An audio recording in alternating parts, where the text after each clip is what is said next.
Okay, today I'm going to share with you my suggested setup for a home recording studio. And the reason that I had to figure this out was, well, really twofold. First of all, I was invited to come on to a content series where I was going to be a guest on a panel. It was virtual, COVID, yada, yada. And I showed up for it. And all of the other guests had very well lit studio-like environments in their home.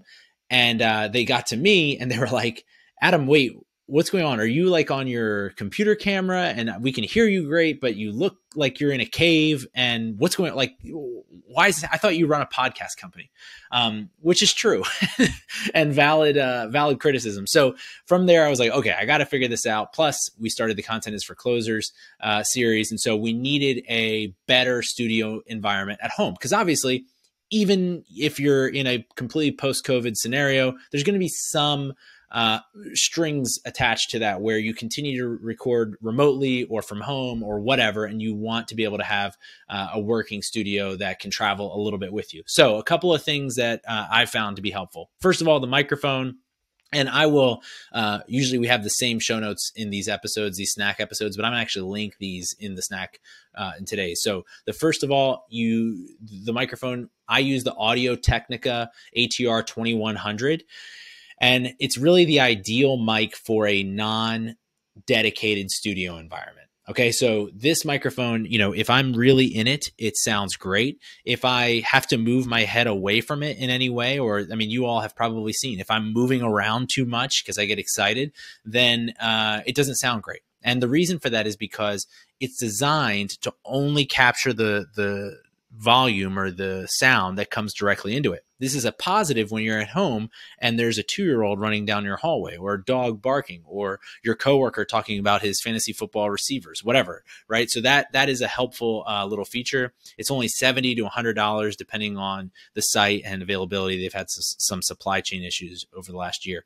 For lights, my light setup has improved drastically since I got the newer official desktop series. That's NEEWER desktop series. These will run you $40 to $45, not too crazy. I just have two. I have one coming down on me and one backlighting the wall just to give it a little bit of, ambience. And I think that has improved the visual of it quite a bit. For the tripod, so this links to my next point, which is the camera. I use the UBsize. It's a desktop little tripod and it holds my phone, which I'll explain in a second.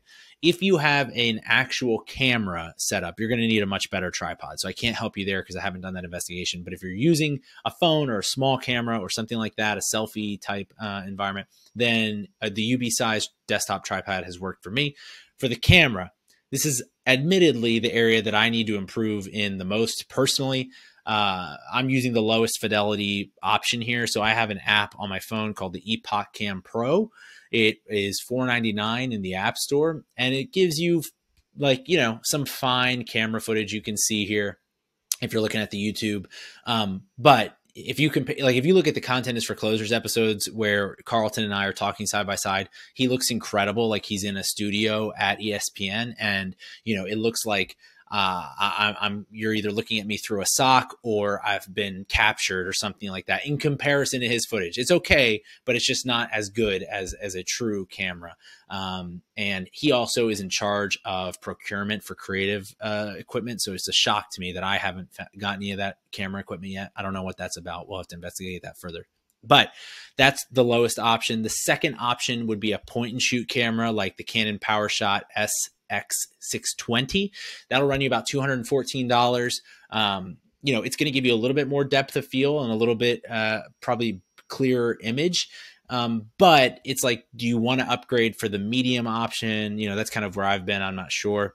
The actual best solution, this is what Carlton has, surprisingly enough, is a true, not point and shoot camera, but a DSLR or mirrorless camera, whatever. So the Sony Alpha A7 III is that's like the top of the line, great option. That's going to cost you about $1,700. And that's when you're going to get that beautiful, you're looking at the person's face, and behind them there's like some blur, and you're like, where are they? Are they in the mountains? But inside it looks incredible. Like that's that beautiful kind of cinematography that comes with that. If you want to see what that looks like and you're not sure what I'm talking about, check out Content is for Closers on YouTube and just look at Carlton's face. Once you get past his jawline, you can really see that beautiful background there. So that, I would go with one of those 3 cameras that, you can kind of scale depending on budget.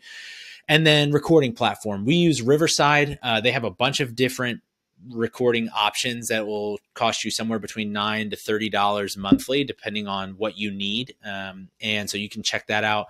I can't remember. I think it's based on usage. So we have a little bit higher because we have multiple shows that use the platform, obviously. But again, very affordable and something that pretty much any business should be able to afford. So, on the low end of things, you could buy a microphone for $70, some lights for $40, a tripod for between $20 and $50, and then the camera for $4.99 and Riverside for $9. I mean, you're talking about a very cheap setup, less than $200 to get a pretty nice at-home studio. So money does not need to be a constraining issue for creating content effectively. You just need a setup that works for you. Don't overthink it. Get creating. I'll see you tomorrow.